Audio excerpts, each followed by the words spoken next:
Welcome, learners, to today's lecture on literature and its forms. Any language has alphabet. Alphabet forms words. Words are combined in a particular order to make sentences, and sentences make paragraphs and different forms of literature like essays, articles, short stories, poems, and the like. First of all, what is literature? Any literature has certain features. They must have thought or moral or the message which an author wants to convey to the readers. But if more stress on thought is given, then the literary piece will become boring and dull like a dry bread. Next feature of literature is feelings. Without feelings, any literary piece cannot become alluring and attractive to the readers. But again, too much of emotion will make it like a marsh in which readers will engulf themselves and they will not be able to gather anything from the literary piece. The third feature is that a literary piece should be entertaining. It should have ability and capacity to entertain the readers and audience. Next feature of literature or literary piece is that it should add to the knowledge or information of the reader or audience. Then only audience or readers will consider their time spent to be fruitful if they learn something new, if they get some new information about the things around them.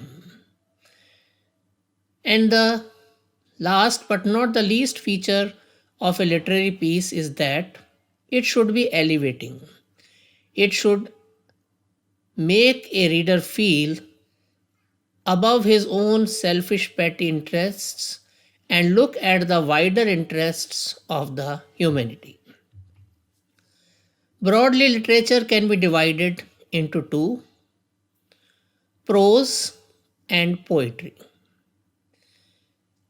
Prima facie, prose can be distinguished from poetry by two features. First of all, is that prose pieces are normally longer than the poetry pieces, except in the case of epic. And the second feature that can be commonly found in the prose pieces is that there is no rhyming. Now, the question arises, what is the meaning of rhyme or rhyming? Rhyming are the words that end with identical sounds like wall, mall, call, etc. And as I have said, that in poems, they are normally shorter than the prose pieces, and there is rhyming, and the paragraphs in poems are known as stanzas, which is a word from Italian language. Coming to the different types of prose, prose can be differentiated into different categories on the basis of their length. The different categories of prose are short stories, essays, drama, novels, biography or autobiography, and memoirs and travelogues. As the title suggests, the drama can be distinguished from other prose pieces by the simple feature that drama has action and so it has dialogues, as the main purpose of the drama is to be represented on the stage, while the main purpose of other prose pieces are to be read by the readers. Short stories have characters, plot, and they can have dialogue also to some extent, but they are shorter than novels. And essays are normally formal, impassive, and objective description about a theme. Biography is the description of the story of the life of a person by somebody else, while autobiography is the description of the life by the person himself. Memoirs is the collection of memories of a person, while travelogues are the experiences of the journey that an author undertakes. As I have already explained, drama includes dialogues and action. Novels are much longer than the short stories, and memoirs and travelogues are personal experiences of the author during some journey or during the journey of life. And similarly, there are other forms of prose like essays, articles, short stories, and novella. Similarly, poetry can also be divided into different categories like epic, sonnet, elegy, lyric, ode, and eulogy. The features of diverse poetic works is that epic is the longest poem. Normally, it is a narrative work of about 10,000 lines.